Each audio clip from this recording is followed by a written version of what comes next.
So now let's go ahead and jump right into our main conversation. I will introduce our host for the hour, Bay Area News Group's enterprise reporter, Emily Dury. Go ahead, Emily. Thank you. Thanks so much for joining us, and really looking forward to the conversation. My name's Emily Dury. Like a lot of my colleagues, I've been covering the coronavirus for the last year or so. And with us today, we have Lisa Krieger and John Woolfolk, and I'll let them introduce themselves as well. And maybe we could do quick introductions, and then I'll run through briefly what we're going to talk about. Lisa, would you like to start? Lisa Krieger. I'm a science and research reporter, so I cover all the emerging research that comes out of the Bay Area, and then also national trends, international trends.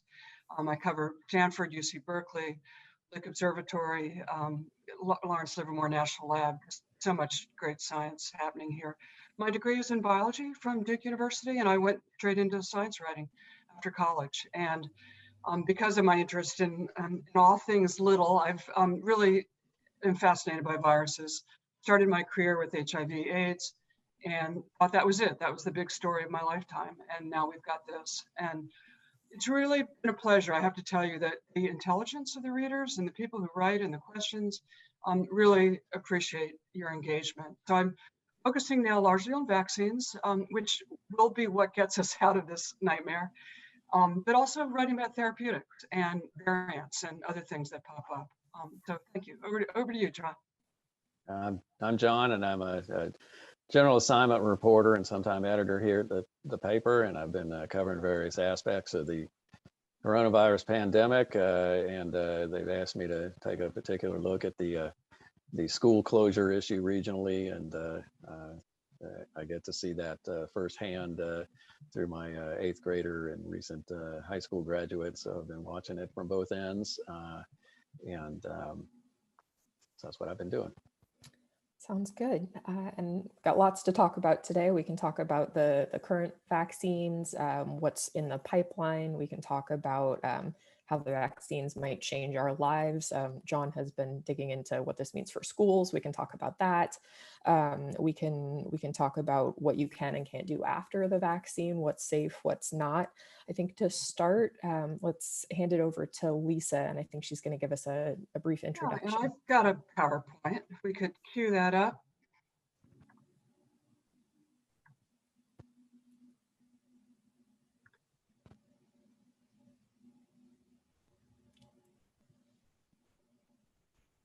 All right, thank you, perfect.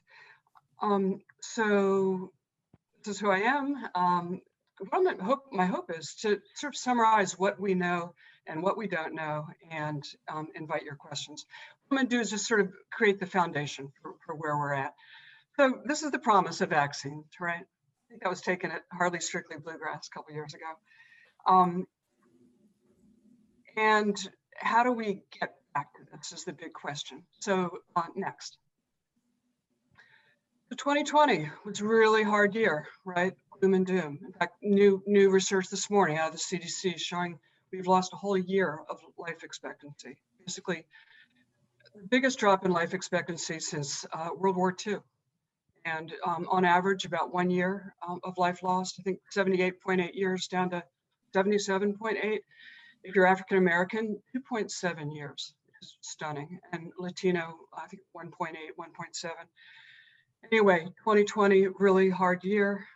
Next, please. This is 2021. So this is how we get our lives back, right? This is how we have our family dinners. This is how we go to ball games. Image of a testing site there.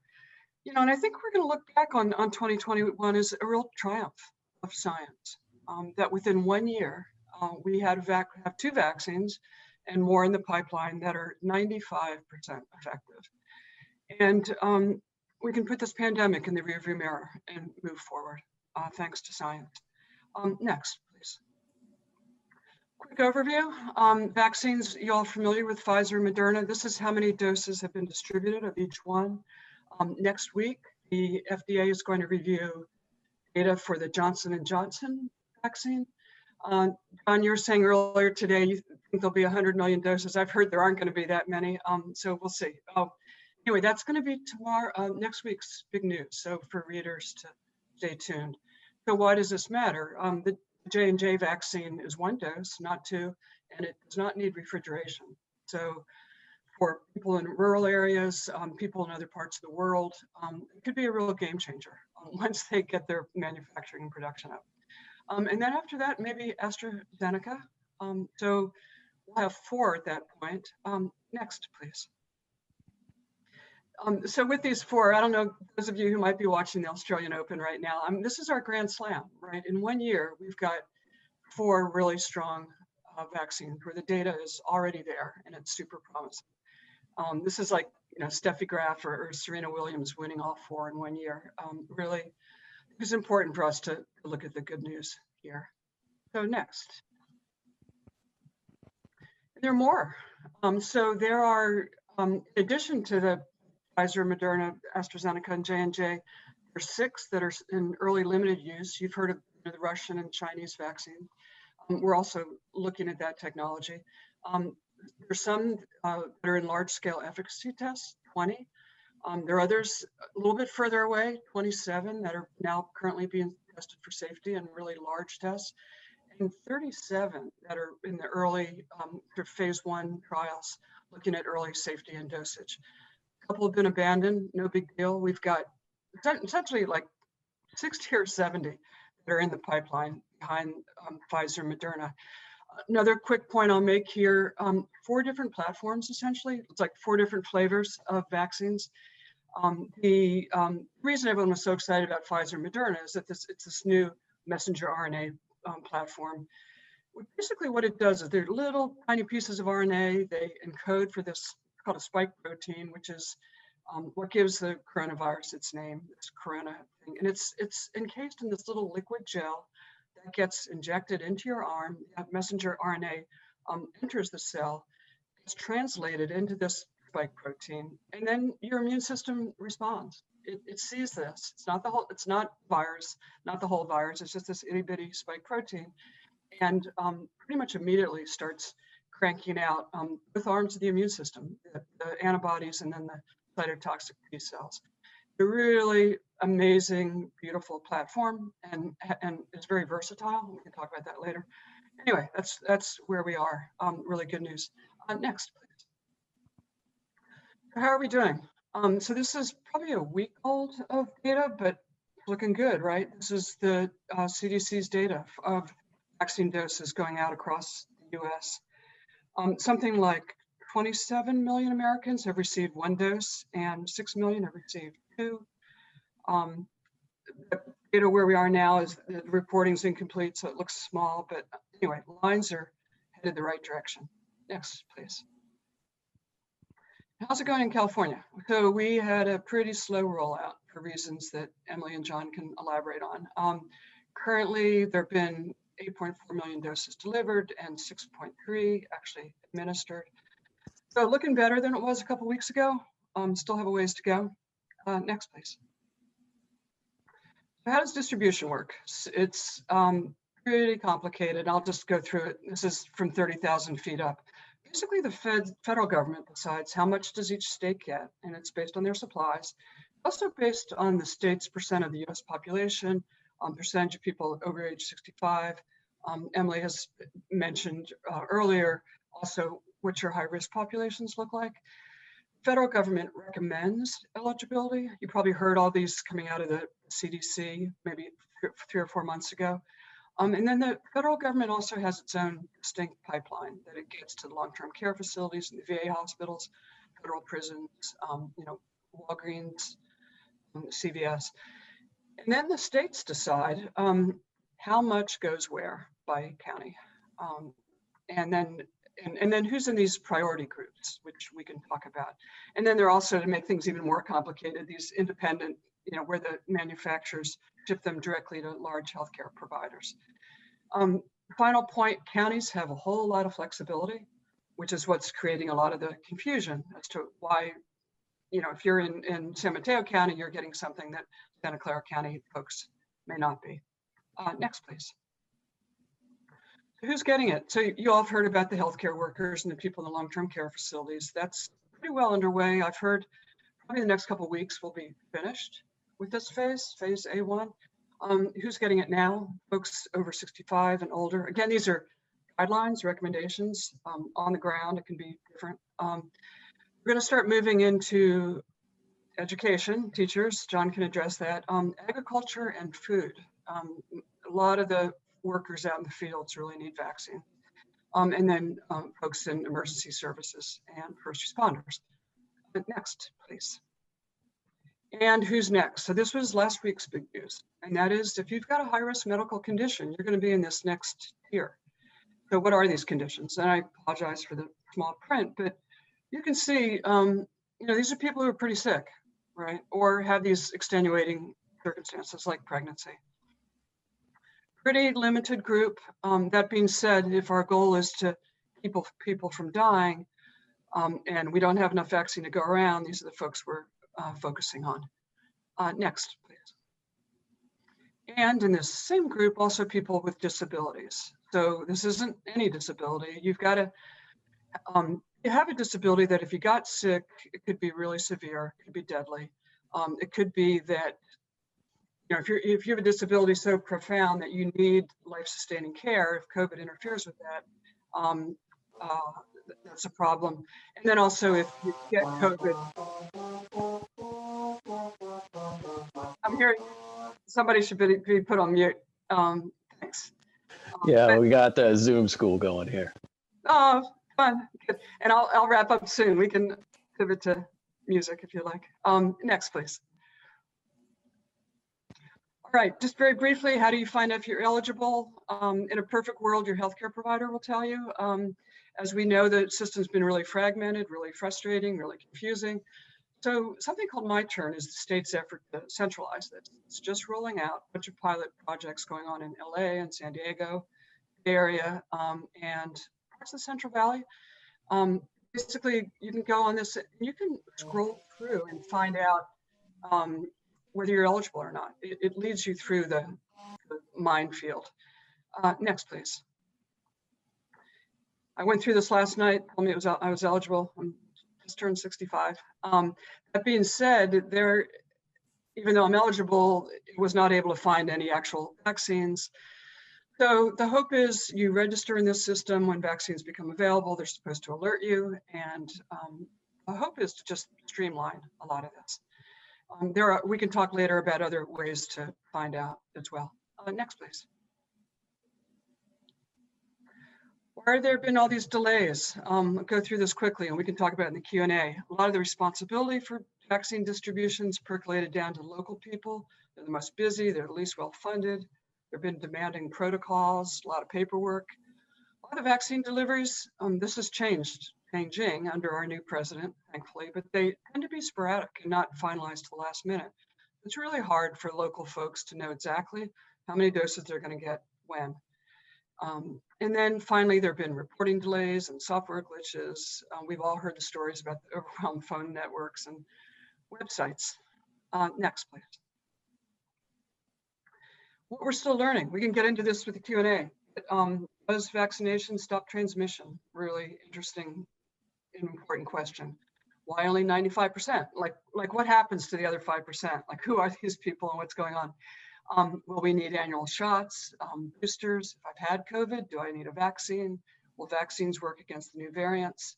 What are these immunity passports we're beginning to hear about, which the European Commission is considering, some of the airlines are considering? Could your boss require that you get a shot? And increasingly, depending on your field of work, the answer is yes. Legally, they are absolutely allowed to. They have to create accommodations, extenuating circumstances, but yeah, vaccines are going to be how we're going to get out of this mess. And I'm happy to go into answers to each of these questions. Next, please. What about safety? You hear that. If you hear from your neighbors, family members, the correct response is COVID is not safe. Vaccine, something like 11, did the math last night, about 11 cases of anaphylaxis per million doses. COVID, we're looking at 18 deaths per million. All else being equal, I'd rather take my chances with vaccine. not a comparison. Vaccines are safe.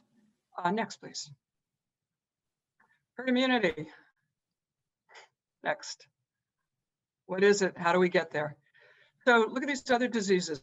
This is how much you need to vaccinate to get herd immunity. Jury's still out a little bit on what we'll need for COVID, and there are a lot of, there's going to be some regional variation and national variation based on what strains are dominant. Tony Fauci said in late December, we're looking at 80, 85%. Donna's looked into this a bit as to how long it's going to take us to get there. That's really what we're aiming for. So I really just want to wrap up and say, you know, vaccines are our way out of this mess. Actually, let me see if there might be one more slide. There you go. So, you know, really what matters isn't vaccines, it's vaccinations, right? Vaccine on the shelf isn't doing anybody any good. So if we have vaccines with pretty high efficacy, and if we get pretty high uptake, and we can hit that 75, 80, 85% immunity, we're out of the woods. And that's taking us back to a world of ball games and Thanksgiving dinners and everything that we miss, and getting our economy back on track. It's, you know, that's all that's standing between us and normal world. So thank you. That's it. Quick overview. Happy to take questions.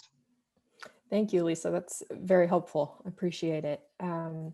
So one of the questions that keeps coming up is, where do I get a vaccine? And you've touched on this, the myturn.ca.gov. I wanted to talk a little bit more about some other places to look. And then John, maybe after that, we could go to you to talk about some of the issues with the rollout, which I know has frustrated people. But so start with your healthcare provider. That's a good place to look first. Obviously, they are offering vaccines to different populations. If you have Kaiser, they are still in the 75 and older category. If you have Sutter or Stanford, for instance, it's 65 and up. But check with your healthcare provider first. And I should add, we have a link to a story that we can share that lays some of this out. If you don't have luck with your healthcare provider, look at your county. Santa Clara County, for instance, has offered a number of vaccine options for residents 65 and up. Levi Stadium, for instance, went over there to do some reporting and ran into a guy who wanted to go and check on his regular seat and get the vaccine at the same time. Alameda has the Oakland Coliseum. San Mateo has been doing them at SFO at the airport, and that's a drive-through option. So check your county. If your county doesn't have slots, try CVS or Walgreens or Rite Aid. Some of the pharmacies and grocery stores are offering them. And then if that doesn't work, look at the myturn.ca.gov and sign up there, because they do reach out to you. And then you can check back with any of those different categories. So check back with your healthcare provider, check back with CVS or Walgreens, because they're, like Lisa was saying, they don't always know what their vaccine shipment is going to look like. And so they're able to add appointments as they get vaccine, but it's a real patchwork of sort of options, and frustrating for a lot of people. We hear that a lot, and share that frustration, I think. John, do you want to say anything about some of the issues with the rollout and sort of whether those challenges look like they're going to get resolved anytime soon? Well, it's, I guess in fairness to the local providers, nothing like this has ever been attempted in the past, and they're basically trying to figure this out on the fly. But obviously the experience from the retail level has been confusing and frustrating for so many people. I was telling the earlier group, my mother is 78. She's in a high risk category just due to her age. She is with Kaiser, and Kaiser, as anybody who has had it knows, is telling them, well, don't call us, we'll call you. But they hear about friends and relatives in other counties, other states getting their shots, and they wonder why they can't get theirs. I steered my mother to Santa Clara County, and she was able to get her first dose of the Moderna vaccine last Friday. That's not to say it was simple and easy. She had to be on the telephone for an hour with the county. And then when she got to the vaccination site, it was a 2-hour odyssey to get the jab in her arm, but she got it. And much sooner than she would have if she had waited for Kaiser. And I think that's been the experience of many of our readers and people around the Bay Area as well. Right. And then, Lisa, you touched on this in your presentation, but it's an interesting question. Can your employer require you to get the vaccine? And what does that look like? I mean, can somebody say to come back to work, you have to have the shot? Yeah, absolutely. And thank you. Good question. So OSHA requires that workplaces be safe, right? So that's the rule. Workplaces have to be safe. So what's that mean? And depending on the workplace, it'll mean different things. So, if you're doing elder care, a safe workplace means you're either vaccinated or you're masked up or you're working remotely in a distant office. It's the employer's prerogative to identify what they need to keep the place safe. That being said, and particularly under the Americans with Disabilities Act, they need to make accommodations. So if there is someplace you can work safely and get the job done, then you can make that allowance, and that's fine as well. But clearly, places like Facebook and Google are saying they won't mandate it because they have remote workplaces. There are places you can work and not get vaccinated. Increasingly, elder care facilities, nanny services, the people who hire nannies and contract with them, families are demanding that there be vaccines for their care providers because you're bringing people into the home. It's an interesting question. If you bring a plumber in to work on something, are you going to want to see a vaccine certificate or not? And so it varies a lot based on that employer, but absolutely it is within their legal right, which seems startling, but there is precedent, right? Like in healthcare, flu vaccines are often required. And certainly in schools, you need a TB test. So the courts have ruled on that, and it's super clear. Right. Obviously, one of the challenges right now is supply. Hopefully, we get more supply. But thank you. I'm sorry, and I should have prefaced that by saying this is all when there are adequate chances to be vaccinated. Right. No. And one of the sort of groups, and John, maybe you could talk about this a little bit. You have a lot of teachers saying that they would like to go back to work, but only if they can get the vaccine. We talked about this a little bit earlier, but where do we sort of stand on the school reopening debate, and are more schools reopening, and what are the conversations like with teachers and unions about whether they need to be vaccinated first? Well, the teachers have generally said either they need to be vaccinated, and not only them, but also the school staff, the groundskeepers, the custodians, the bus drivers, the people that work the lunch counters and all that. And even some have suggested the students and their families. That's obviously a lot of people. The overwhelming consensus in the medical field seems to be that teachers can teach safely in person, following the basic rules of wearing masks and social distancing and sanitizing and all that. That there's plenty of evidence all around the world, all across the country. Several states have been open for months and months, Florida and other places, Utah. And there are several districts here in California, particularly in Northern and Eastern California, where public schools have been open. And the overwhelming consensus is that when the rules are followed, they just have not seen significant transmission of the disease, and that teachers can return to the classroom while the vaccines are being rolled out to them. Yeah, really controversial, convoluted debate. Interesting to watch that play out, and I know a lot of people are affected by it. Lisa, maybe you could talk a little bit about some of the new variants that we're seeing and what we know about the effectiveness of the vaccine that we currently have in terms of protecting against those variants. Right. So a whole bunch of new variants are appearing. There will be more. It's what viruses do, change all the time, and look for any advantage they can. That's what it means to be a virus. So ones out of England, which will become the dominant virus, they say here in the US by mid to late March. It's more transmissible, but it does not evade detection by the immune system, by the vaccine. So it's really interesting. It's got one specific mutation, and that gives that spike protein an increased ability to latch onto cells. And that change alone is what's making it more transmissible. So we're worried about it, but not because of the vaccines. We're worried about it because it could send our case counts back up into areas where we don't want them to go. There's a second mutation. It's called the 484 vaccine that mutation that you're seeing in both South Africa and also Brazil. And there's growing evidence, clinical evidence, that it does evade the immune response. Not completely. The vaccines still work. They just don't work as effectively. So that's a problem, right?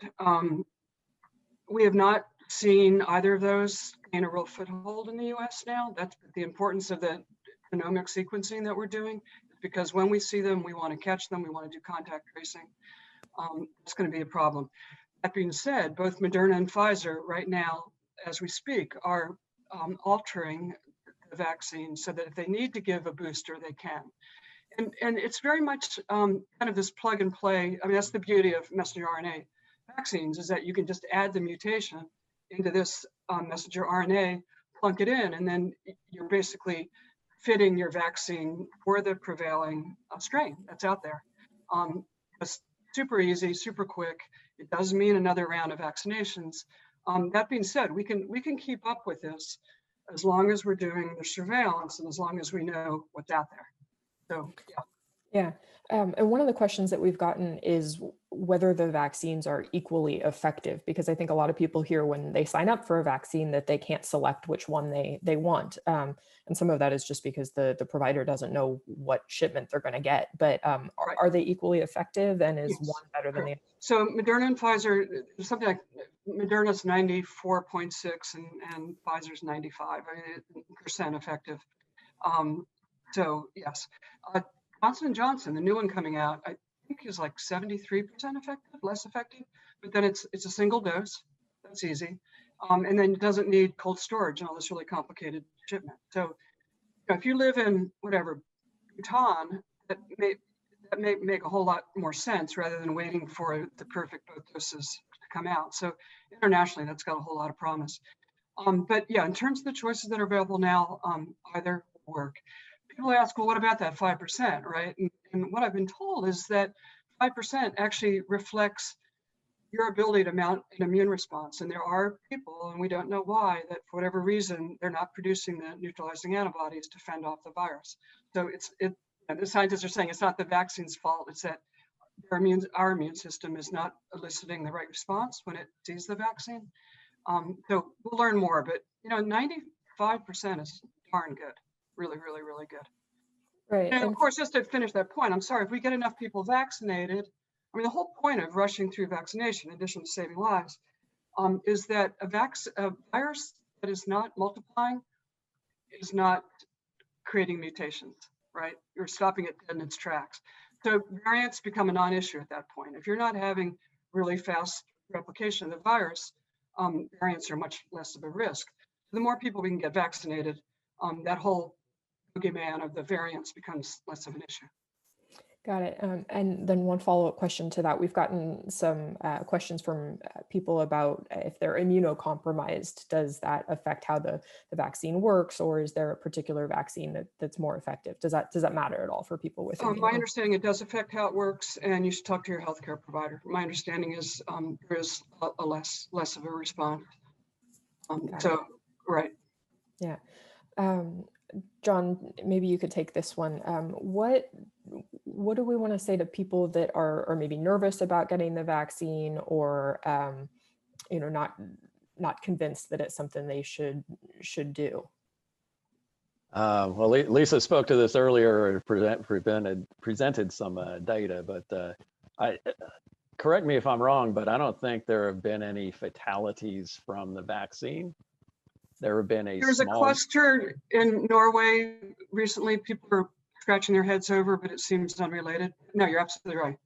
Certainly not in the U.S. There have been people who have died after getting the vaccine, but it's not clear that there is a connection. So they're still looking into that. But in any case, you're talking about an exceedingly small number of people who have even had reactions to the vaccine. I think you mentioned 11 cases of anaphylaxis, which is basically like, if you have a bee allergy and you swell up, it's that kind of thing. I believe all 11 of those survived. Am I correct? Yes. Whereas that's why they have you hang out after your vaccine, right? Because that's what they're looking for. Whereas with COVID, as you've seen from all the charts and everything, I mean, your risk increases exponentially with age, particularly over age 65. And so if you're, playing the odds, I think your odds are much better with the vaccine than with the virus. Right, and we should say you can't get COVID from getting the vaccine, so there's no chance that you're going to get sick from the coronavirus. We are seeing some side effects especially after that second shot, but they seem to dissipate in a couple of days. Maybe we've heard about fever, fatigue, some nausea, but that those go away after a couple of days. Yeah, and in defense of the vaccine, that's proof that it's working, right? It shows that your immune system's responding, and those are all happy. They're unpleasant, but they're happy signs. Good, yeah, good signs. One of the questions that we've gotten is about the timing of that second shot. And many providers will schedule your second appointment after you get your first shot, but there are some that don't for a variety of reasons. We could talk about that, but for somebody who ends up getting a second shot, let's say 35, 37 days after their first one, when they were told that the ballpark was 28 days, is it still going to be effective? I've been told it's not critical at all. You don't have to nail it on the date.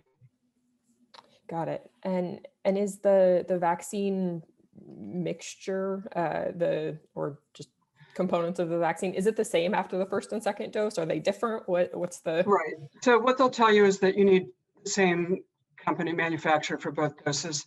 But the general wisdom is because they work through an identical mechanism, identical technology, there's no functional difference.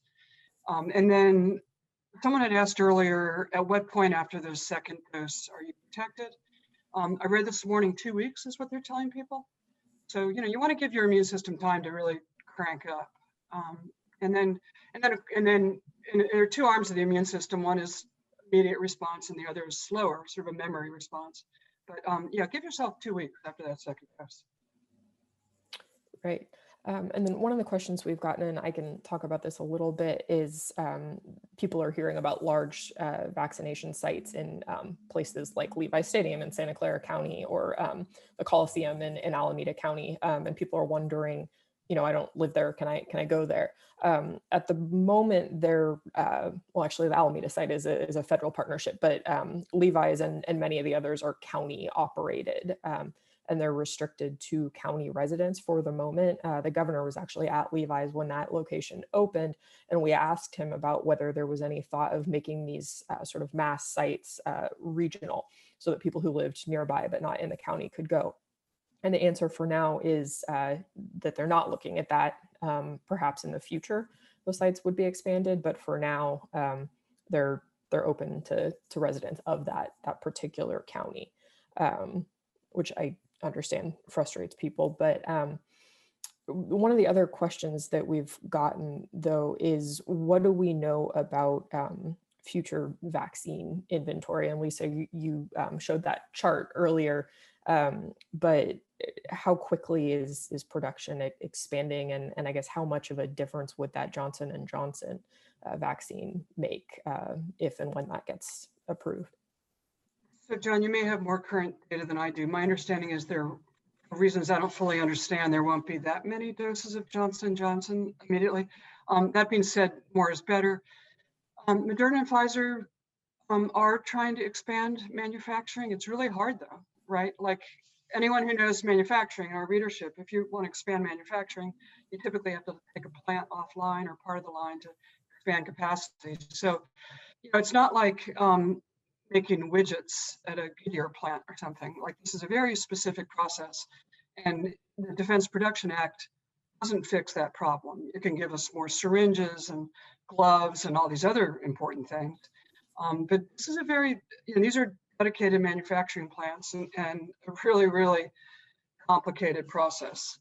So, I think the hope is just to keep expand production incrementally over time, and we'll get there, just not as fast as we want to. John, forgive me, I know you've looked into this more recently.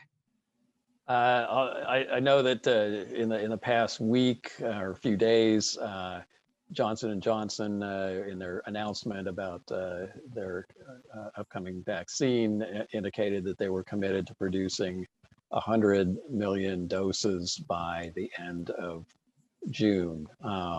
But there's ramp up to that, so it's not like all 100 million are going to be ready the day that they greenlight the authorization to use it. It's going to take some time, and as I mentioned, I think earlier, Dr. Anthony Fauci with the federal government had indicated that the initial amount that they will be getting from Johnson & Johnson, assuming the authorization, is somewhat less than they had initially hoped for, and his estimate of when we would reach a point where vaccine is widely available to a lot of people, he pushed that back a month or two into late May, June territory from his earlier prediction of sometime in April or May. Yeah, April seemed very optimistic.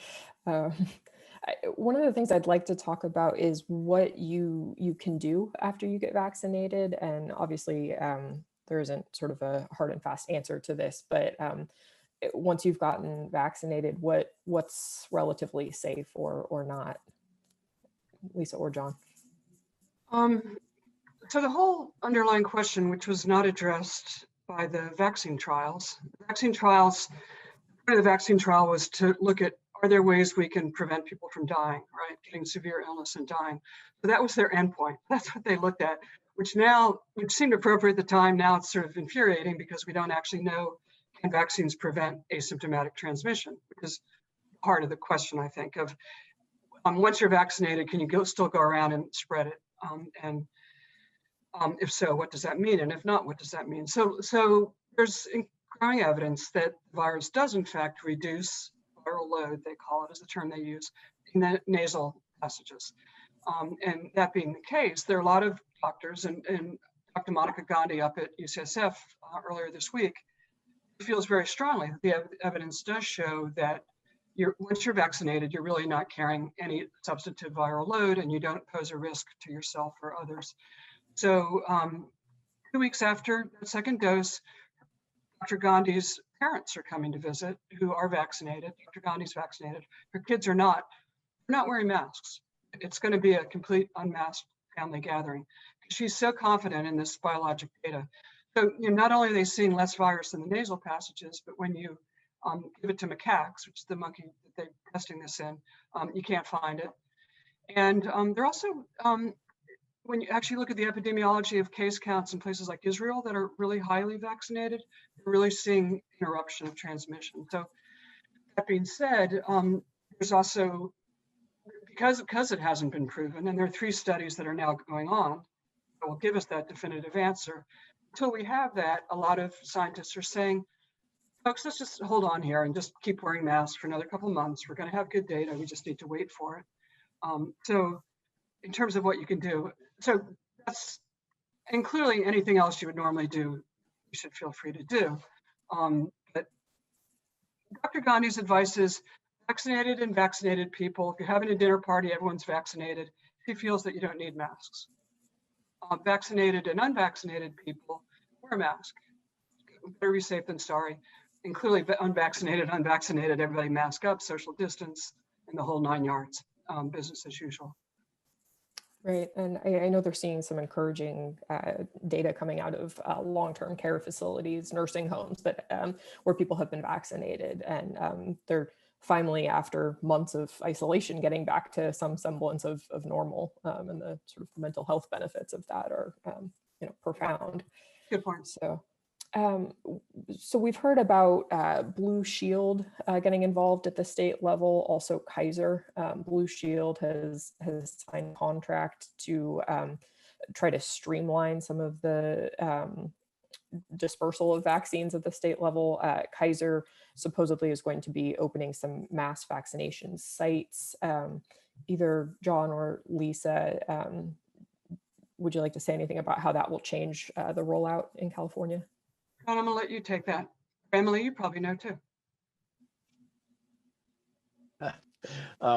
I think all I can say is that the idea behind it was that I think Governor Newsom was saying this week after they released the contract was that Blue Shield is an organization that is present in all 58 counties, and they have a structure already that is set up to distribute vaccine, and that's why they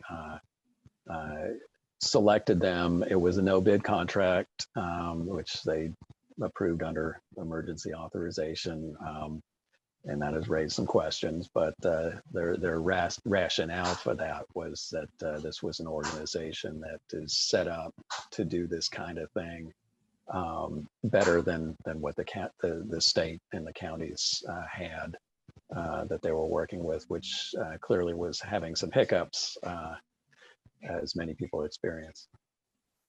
Right. And one of the questions that we've received is, will there be a way to sign up for leftover vaccines? Or sometimes you hear about wait lists. Do we know anything about that? Well, the whole issue with that, and Lisa knows about this too, but the two authorized vaccines are both they both require super frigid temperatures to keep them viable, and once you begin to thaw them out for use, you have a matter of hours before they spoil. And what was happening in when the vaccinations first began rolling out in December and January is you would have say county health systems that had thawed their vaccine, and suddenly a number of their healthcare providers who they expected to show up to receive those shots did not show up, and they had vaccines that were hours away from spoiling that they needed to get out. I've not seen a good number for how many vaccine doses were destroyed by not finding enough people. There was a story that I think we reported on out of Ukiah, where the Mendocino County, they ended up with surplus vaccine and had a sort of cattle call where they just put it out through radio, social media, whatever, just saying, come one, come all and get it. And some, with no restrictions whatsoever, because the only alternative was to throw it away. This was also, I believe, the reason why several younger people, government officials, say in Santa Clara County, ended up getting shots because there was some surplus that they needed to use or lose. Right. And there was actually a doctor in, I believe, Houston, who ran into that issue with a vial that was open, and ended up just opening his cell phone and contacting people and saying, show up on my driveway, essentially. He actually got charged, and I believe the case was thrown out. But the sort of ethics around who gets doses, especially if they're about to go to waste, is complicated. So it's about 10:45, so we're going to go ahead and move into our live Q&A. And we're getting lots of good questions, so I'll start going through those. But if you have a question, feel free to type it into the Q&A chat here. Let's see. So we've kind of talked about this already, but can we still transmit the virus to others after we're fully vaccinated? Do we have a good answer on that? Lisa, I don't know if you want to talk about that at all. Yeah, just to summarize the earlier point, there's no evidence that you can't transmit it. Biologically, there's no evidence to think, there's little evidence to think that you would. That makes sense. Right. And we have a question here from somebody who has allergies, and they're saying, I carry an EpiPen. Is this, should I be getting the vaccine? Should I be worried about that? Ask your healthcare provider, but that's absolutely one of the things they need to know about and making that decision, because you may be at elevated risk. That being said, the vaccines, like the flu vaccines that trigger problems, are grown in eggs. And this is a completely different technology. So, the reaction you have because of that particular construct will not happen with the two messenger RNA vaccines. Right. And I know it varies by site, but in Santa Clara, for instance, at Levi's, if you do have a history of allergic reactions or anything like that, there is a separate waiting space for you. So everybody waits for 15 minutes after they get their shot, but there's a separate space for people who have a history of allergies, and there are medical professionals sort of standing by, and they have, hospital beds and oxygen and things like that in case anybody has a reaction, but I don't believe they've had to resort to that yet. So one of the other questions is, how do we know that this will be effective long term? In 2 years, 5 years, how do we know how long the vaccines are effective? Excellent question. And that's the $1 million question, right? We don't know, because the vaccine's only a couple months old. So all we know is what we've watched thus far. That being said, we are tracking antibody levels over time. It's presumed, as with many vaccines, that the antibody levels will decline over time. There's another part of your immune system that will actually stay pretty strong and intact.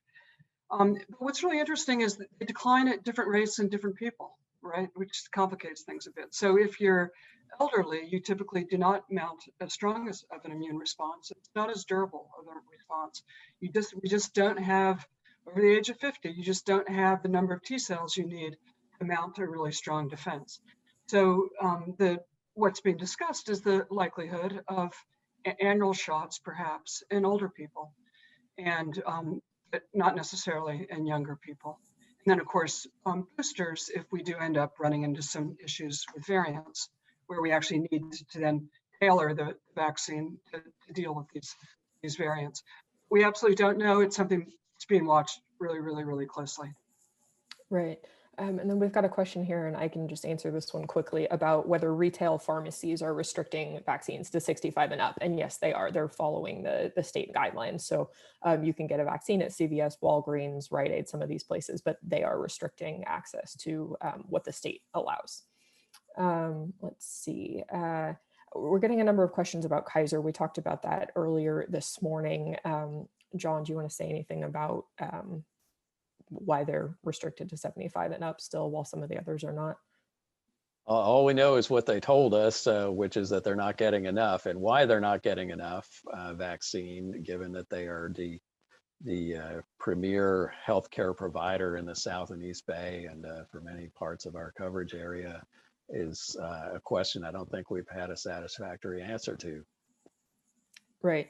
And then one of the other questions we got is that some of the counties are saying they're expanding to to teachers and educators. But how is that going to affect vaccine supply for other people? And then one of the other questions that we got was, why don't they just open this thing wide up and kind of free for all, say, if you want a vaccine, try to sign up. I think they're trying to sort of balance those two. But I guess, is there a concern that expanding access to teachers and educators will make it more difficult for seniors to sign up? Well, the places where they're starting to do that, and this is just starting to happen within the last couple of weeks. There are some places that started earlier this month, but the next tier of eligibility, which is what they're calling essential workers outside of the medical field. It's not just teachers, but it also includes, I think, public safety and other people. The whole thing is a balancing act of trade-offs, and there are good and bad arguments for whatever approach you take. I've seen several people argue that it should be strictly by age. If the goal is to prevent hospitalization and fatality, that's where you get the most bang for your buck. And it's quicker and easier to vaccinate people by age because everybody has an ID that reveals their age, and it's simple and all that. But the elderly are also in the retirement cohort. It's easier for them to sequester themselves and avoid mixing with other people who could spread the disease. And so the people who are actually spreading the disease are not the people who are dying from it. They're working age people who cannot work easily from home and or at all. If you work in a hospital, if you work in a classroom, if you work at a grocery store, a construction site, you cannot isolate. You got to show up at the job site, and that's where the disease is primarily spreading, as well as in their households. And so there is an argument that you should vaccinate the people in whom the disease is spreading to essentially snuff out the spread, even if you're not preventing as much fatality. I think the government's been trying to balance this to some extent by making the vaccine available both to the elderly and vulnerable, as well as to the workers with the highest exposure risk.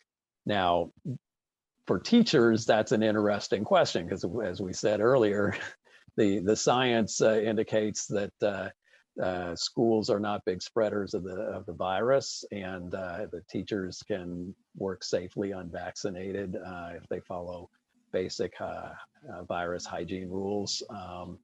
And many teachers are also under age 40, and their risk of the disease is quite low. There are no perfect answers and perfect solutions, but these are the issues that these government agencies are wrestling with when they try to decide who and when. Right. It's a great summary, John. Question for you. Number of teachers relative to the number of people over 65. My understanding is elders dwarf the number of teachers, in that offering it to teachers really will not substantively carve out or compromise access by elders. Do you remember what those numbers are? The state of California, so the public school teachers, there are 319,000 in the state of California, which is just shy of 40 million people total. It is not a small cohort, but it is not a huge one either. Again, it's always going to be trade-offs, because if you start giving vaccines to these younger people, that means some older folks have to wait. But they did prioritize the 75 and up, the most vulnerable, first before teachers. And in the counties where you see teachers getting vaccinated, they have worked through that cohort. Many of them have worked through even their 65s. It's been an interesting, I've been looking into this. So in Marin County, where there are teachers that are very frustrated that they're not getting vaccinated. Marin County has not been vaccinating teachers. And I talked to a woman there at the county yesterday who told me that the reason is that they have one of the oldest populations among the counties, and that it's taking them a longer time to work through their elderly population, and that's why the teachers have not been opened up for vaccinations there. I live in Santa Cruz County, and They opened up vaccinations to teachers earlier this month. They've got about 6,000 educators. This includes childcare as well. In that, and they've already vaccinated a third of that. Yeah, the population differences are, having a real impact on who has access. So we've got a few minutes here, try to get through as many as possible. We've got a question about what's being done or should or could be done to reach out to people versus having individuals sign up. So challenge being people without tech or the skill set to sign up. How are we making sure that they have access to the vaccine? So Emily and John, you probably know this better than I do, but I know with My Turn, you just need a cell number or email address. It'll take either one. And then clearly these mass vaccination sites, I think, are an effort to hit the underrepresented communities. Yeah, I can talk a little bit about that. I was over at the Mexican Heritage Plaza in East San Jose recently, and that's been a very hard hit area. And the way that they do that site is a little bit different from most of the others. And they're having people line up in the morning around 8 a.m. I think it's 9 a.m. And you get a wristband basically, or an appointment time slot, and you come back later in the afternoon and you get a wristband and you get your vaccine that afternoon. So you do have to line up twice essentially, but you don't have to go online and make an appointment. And what Santa Clara County is doing is relying on community organizations and nonprofits that already have existing relationships with people in the community to reach out to those people and to encourage them to go to that site. I believe they're doing something similar down in Gilroy. But that's one of the challenges, because you have these areas that are very hard hit. So the Latinx population, for instance, has been hit harder than white people, same with African Americans.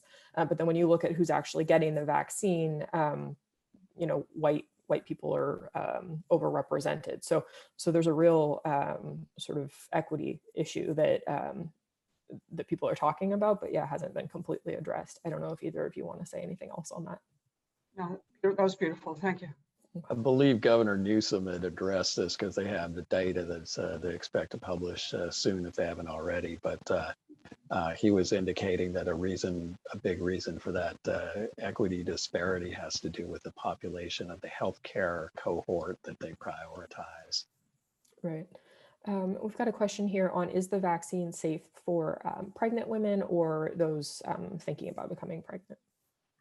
So there have not been clinical trials to look at that closely, but my understanding is yes, the presumption is it's very safe. I mean, you'll actually notice in the next tier that they're opening up in mid-March of people with high-risk conditions, including pregnant women in that, so they must feel it's sufficiently safe to include them. Right. I had seen some opinions from medical experts saying that they felt that it was relatively safe, but that they hadn't done a lot of testing on that. Okay, we'll get in one last question here before I throw it back to Charnel. How can you deal with people who still think this is a hoax? How can you look at drop in life expectancy and morgues that are full and case counts that are off the charts and say it's anything but real? There's a writer for the LA Times, Gustavo Arellano, and he was on a Slate podcast recently, and they had a great conversation. And he was talking about his father, who had been skeptical of COVID and the vaccine, and that they just sort of prodded daily and said, this is really important. And he had people close to him that were affected and eventually did go and get the vaccine, but it just took lots of conversation and lots of patience from family members and friends. I don't think there's a clear cut answer for that question, but I know it's something a lot of people are dealing with. Well, thank you so much to everybody for participating. I will go ahead and hand this back to Charnel, but really appreciate everybody tuning in.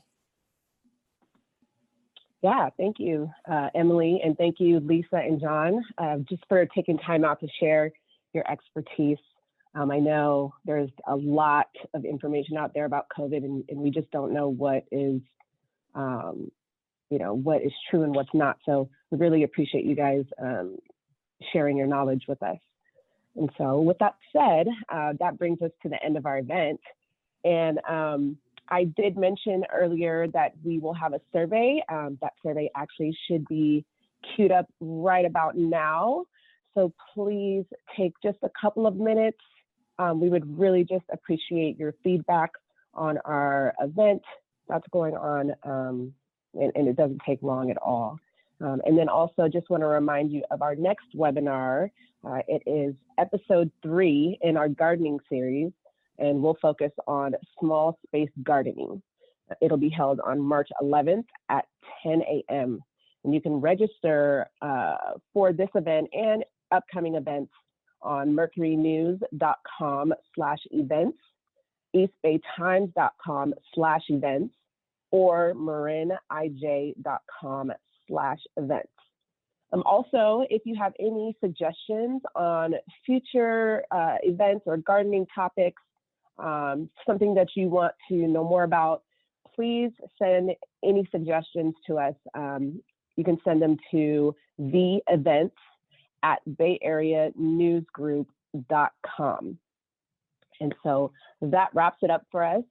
Thank you all again for joining us. And I hope that you are continuing to stay healthy and safe out there.